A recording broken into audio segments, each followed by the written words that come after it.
Well, hello everybody. Welcome back to day 2 of our badass course creation 5-day challenge. I am super excited to have you here. And so to really begin, I want to just dive into a review of what we went over yesterday. And so yesterday, I really had you consider a few questions. So I had you ask yourself if you had ever participated in an online course before, right? And if you had, what was the course about? What were 2 to 3 things you learned in that course, and or what were 2 to 3 things that you hoped to learn from that course? Okay, so we did a bit of market research. Now, the second thing I asked you to do is to consider your brand mission. And part of tapping into your brand mission is knowing what your values and your beliefs are. So now, if you don't have it, you want to make sure that you download your workbook. Okay, it's like a 32-page workbook that you now have access to if you have registered for the challenge, and you will receive a link to that in the notification emails that you get once you register. If you haven't registered yet for the whole shebang, you can do so by clicking on a link in the caption of this video. Okay. So what I would like to dive into today is more about the essence of soul clients and how we call them in. Okay. Now, sometimes we have to kind of shift our attention and our perceptions long enough to see things in a new way. And part of that shift includes seeing things from the perspective of your soul clients. Now, soul clients are clients that I believe are meant to find you. Okay, and you're meant to find them. And so whatever your niche may be, I believe that all service stems from source. And when we have an exchange of value, right, i.e. services in exchange for money, we are appreciating that expansion of source energy within us, whatever you do. I really believe that. So in other words, I believe that when soul clients find you, it leads to a mutual experience of spiritual expansion and ascension. But how do you raise your hand high enough in a crowd so that your soul clients can find you? Well, before diving into that content, we have to make sure that we are speaking their language, right? So clients don't contact you because they think that you understand them. They contact you because they feel understood. So you want to make sure that all of your content, your marketing, your course content is coming from a real heart-centered place, something that you have felt into. And so if you ever wonder, why don't clients respond more to my website or my emails? How can I stand out more in the field? This lesson today is really going to help you change that by giving you clarity about who your soul clients really are, so that you can start writing copy that has those soul clients kind of, yes, fist pumping the air with a resounding yes. Now, part of the purpose of this exercise is to really teach you how to be discerning, because sometimes we have a tendency to accept clients who really aren't a good fit for us. And we do that because we might be afraid that we won't make the rent, or because we feel bad about it if we don't want to work with them. Quite frankly, I think that it's kind of hubris to think that you're a good fit for everyone that comes to your door, right? And I also want to mention that when you strap this amplifier and start speaking in that microphone, which is what's going to happen when you step into scaling your practice online, a lot of people are going to show up. Oh, yes, they are. A lot of people. Of course they would. Why wouldn't they? You have an amazing thing to offer, don't you? And that's where you have to start practicing discernment. That's also, incidentally, when you start stepping into an abundant mindset, right?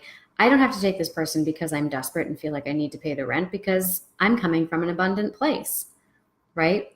So this is when, right now, right here, right now, this is when you start giving yourself permission to start asking yourself those questions, okay? Questions like, is working with this person going to be in service of my greatest good and their greatest good and the greatest good of all? Is it going to work towards or against the larger projects and mission that I'm here to accomplish? Okay. I want you to notice that those questions are above and beyond whatever state of desperation that client may be in when they come see you and feeling bad. Okay. You want to really be mindful of that, because if you're chasing clients down, or you're accepting clients because you don't want them to feel bad or not to like you, you're not going to be very effective for that client anyway. Okay. Now, in addition to that, a lot of people think way too broadly about the kind of clients that they want to work with. I want to work with women ages 18 plus who are struggling with depression and anxiety. That is way too broad, way too broad. An 18-year-old struggling with, adulting is going to have a very different experience of depression and anxiety than, let's say, an empty nester who's grieving the recent death of her mother and is debating whether or not she wants to divorce her husband who's been intolerable in the middle of a midlife crisis, right? So in my signature program, the Abundant Healer 90 Days to Scale Your Practice Online, we tend to approach this essentially in two ways. And the first is by tapping into your higher knowing. And then the second is by asking 7 essential questions. So the purpose of our course here this week, we're going to touch upon those 7 essential questions. Okay. Now, I highly recommend that you do not skip this step because it's really foundational to everything else we are going to be doing this week. Okay. All right. So our first question, and again, this is where you want to pull out your little workbook there. You can turn to day 2 and start jotting down your thoughts and reflections. Okay. But our first question is, what are your clients' concrete short-term goals? So I happen to have a white page behind me here, so let's see. So the first question is short-term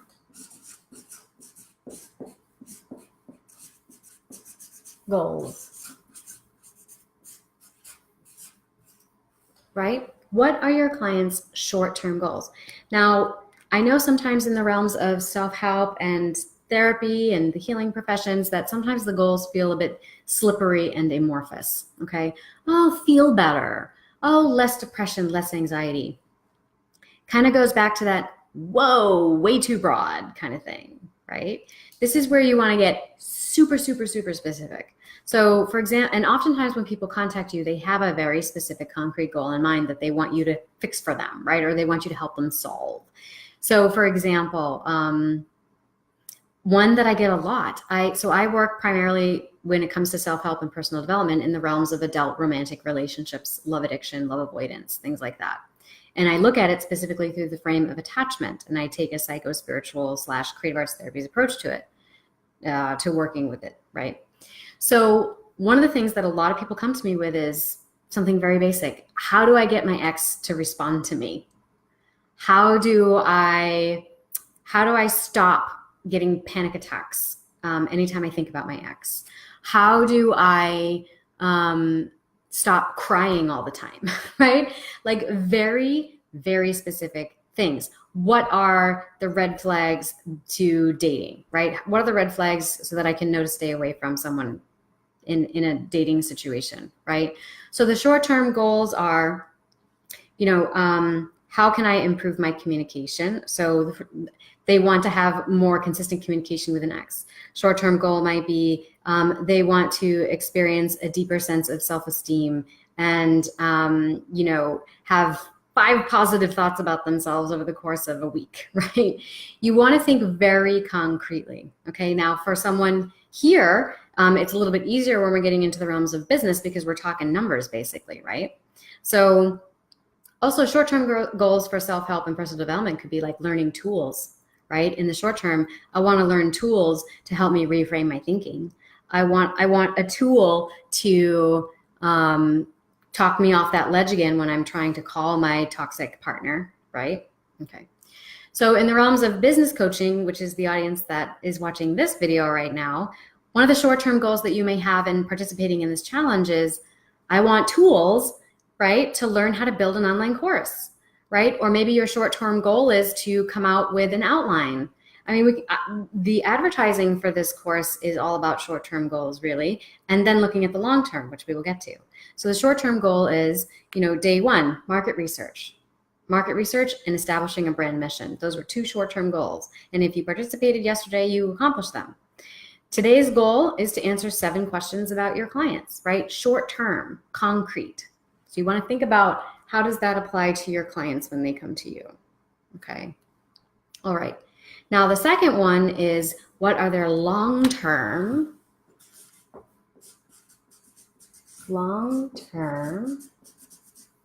emotional desires? Okay, so what are their long-term emotional desires? That's the big picture, right? So if you're here and you want to do some market research, come up with a brand mission, answer 7 questions about soul clients, come up with a 4-phase of the client journey and a 1-page pitch for an online course, long term, you want to make a course and launch it. You want to get your name out there. You want to start making more money. You want to, and why do you want to do all those things? Because you want a bigger house, because you want to travel more, you want to spend time with friends and family. Why would you want to do all of that? Well, because you want to feel connected. You want to feel relaxed. You want to feel like you have choices. You want to feel like you have freedom, right? Usually it always comes down to freedom and love. So that's the long-term emotional desire, right? And this, you can add some specificity to this based on your niche and the kinds of clients that come and work with you. But remember, the short-term goals are really what's going to hook someone right away, because that's what they can see right in front of their face, right? But the long-term emotional desire, that's what's going to keep them coming back, right? And that's what's going to inform the quality of your content, and that's what's also going to help you start to nurture an audience once you've created them, right? Because we're not only thinking about just getting them in through the door or just getting their email, we're also thinking about, well, once I have them, they're a part of my community now. How am I going to nurture that relationship, right? That's how you build a sustainable practice, particularly if we are busting through the one-to-one business model online. Okay, that's when we get into product ladders and things like that. But I'll tell you about that in day 5. So the next question is, what does your client want to preserve? Okay.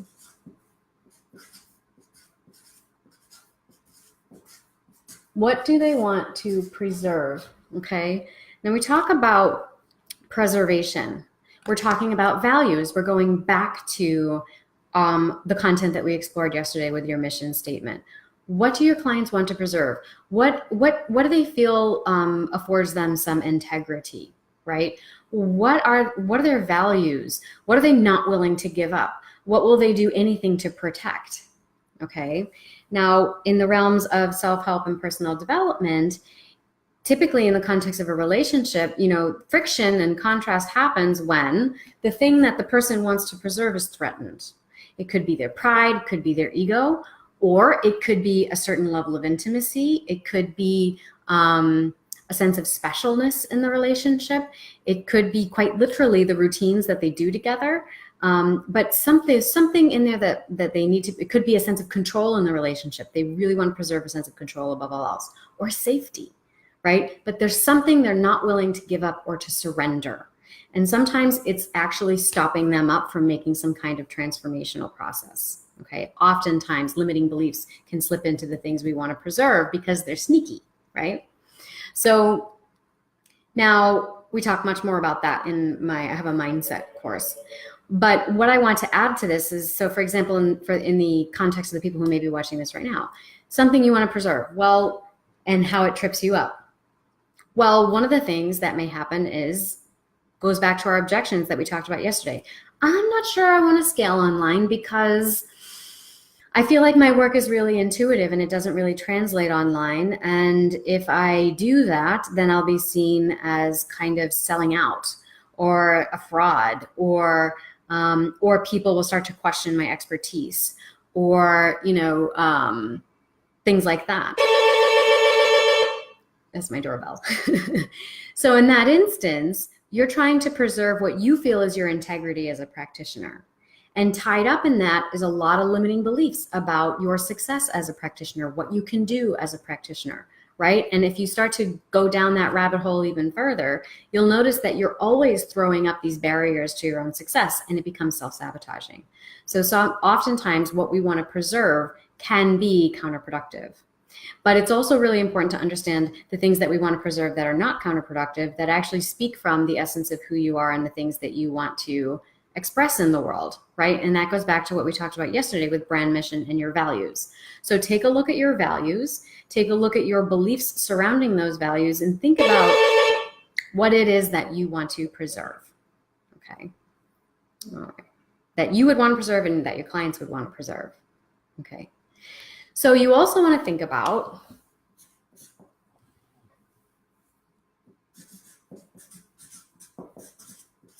what do your clients want to avoid? Now, in the preservation of things, we tend to avoid other things, right? And it goes back to the example that I was giving you about limiting beliefs and values, right? So if we want to preserve the idea that we are a therapist with integrity, and if we have an underlying belief that money is immoral, or that it's money grubbing to charge too much for a session, or that that scaling online is somehow a detriment to the field and to the intuitive nature of the work that you do, then you're going to avoid opportunities, whether it's conscious or unconscious, to make more money. And you're going to avoid these portals, which I think of them as portals, but you're going to avoid these doors that are opening to you because you view them as somehow an affront to the thing that you want to preserve. Okay, so you want to think about how might that apply to your clients as well, right? Okay, so you jot that down. This leads us to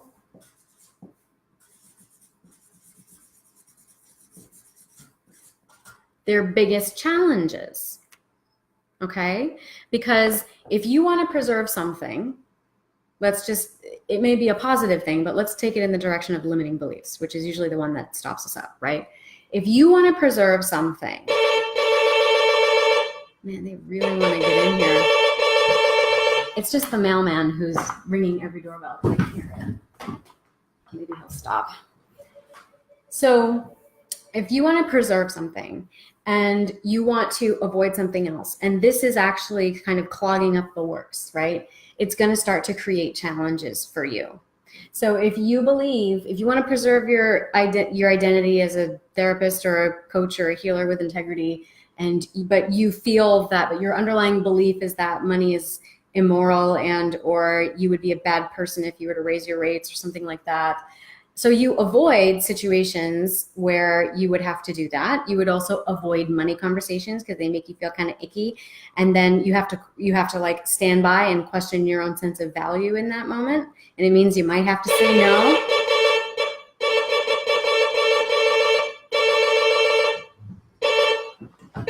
Wow. Okay.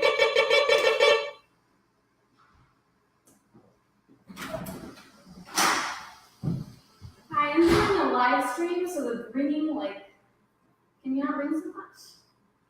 No, because it's not ringing, that's why. But it's like you're ringing everyone, and I'm literally having a live stream going on right now. Thank you. You're Okay. The joys of doing live streams, right? The things that happen. So you've got the thing you want to preserve, right? You've got the thing you want to avoid, and then that's going to create challenges for you. Now, in my practice, I really think that if the things you want to preserve and the things you want to avoid are in alignment, if you're in a sense of self-alignment, particularly with your scarcity attitudes around money, then that is going to be much more easeful when confronting your challenges, right? Challenges like charging more for your stuff, like believing that you can use the technology, okay? That you can learn step by step how to launch yourself online, okay? So that's challenges. Now you want to think about that in terms of your clients. How are their beliefs, values tied up in the things they want to preserve and avoid, and what challenges is that creating for them? Okay. Now, number 6, you want to think about what are their strengths and admirable traits.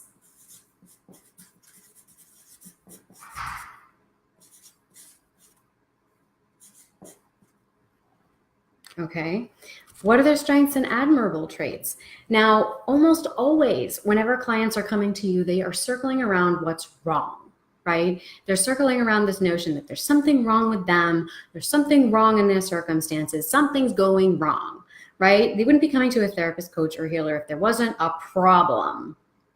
Okay. Now, so oftentimes there's a lot of energy and momentum tied up in the thing that's going wrong. And so there's this perspective on the lack of something, or this idea that there's a bad thing going on. So what we want to do is we want to think about, well, what are their strengths, and how might the strengths inform the work that they do, right? Now, for example, for this audience and in this program, therapists, coaches, and healers usually are already pretty analytical. They think very deeply outside of the box, right? They're creative. And all of those things are traits that are going to actually serve you really well scaling online. And when I started taking marketing classes and trainings, the first thing I noticed, a lot of the questions like these were like, hey, this is basically like psychotherapy. This is basically psychology, right? It was fascinating, and it was very organized, right? So what you'll find is that the more you can step outside the box, the more you can be a creative thinker, and the more that you can put your knowledge and understanding and analysis of human nature into practice, this is actually going to take off for you, okay? And the last one is, how can you help them move towards pleasure and away from pain? Okay, so pleasure versus pain. Okay, so you are the bridge, right? Your course, whatever it is that you're facilitating, that is, you're trying to build a bridge. Now, you can't make someone cross it. You can't motivate or force someone to cross a bridge. But what you can do is you can build it, and you can put on a damn good show at the end of it, and hope that people find it inspiring and entertaining enough that they want to cross over and join you there, right? And so when we talk about moving towards pleasure and away from pain, that is when we're really taking a look at the inner workings and the mechanisms and the plank by plank. What are the tools, the steps, and the ways that you're going to shift your clients' perceptions and understanding of things so that they start to feel tapped into their own essence and higher self. And that is going to allow them to be able to identify their own next steps, right? So it's kind of like, you're not teaching people what to think, you're helping them examine their own thinking, and then showing them how they might examine their own thinking, right? How they might examine their own life in a different way and learn to think for themselves, right? I mean, that's essentially what affords transformation. So you want to make sure that you really tap into these 7 questions and give them as much time as you can to really dig into them, because these are foundational for anything and everything that you are going to do, whether it's your marketing for your course and the course content itself, okay? Now, tomorrow, we are going to be talking a lot more about mindset. Now, mindset is crucial, and we kind of tapped into it a little bit. I gave you a little sneak peek of it when we were talking about preservation and avoidance and challenges, right? So in our live stream tomorrow, we're going to be digging a lot more deeply into that. And if you haven't already, you want to make sure that you do bring your workbook with you, okay? And we're going to break through some of those scarcity attitudes and mindset blocks that may be tripping you up when you go to sit down and answer these questions, or when you go to sit down and think about what kind of course you might want to create to scale your practice, right? Okay, so thank you so much for watching, and I look forward to seeing you in the next video.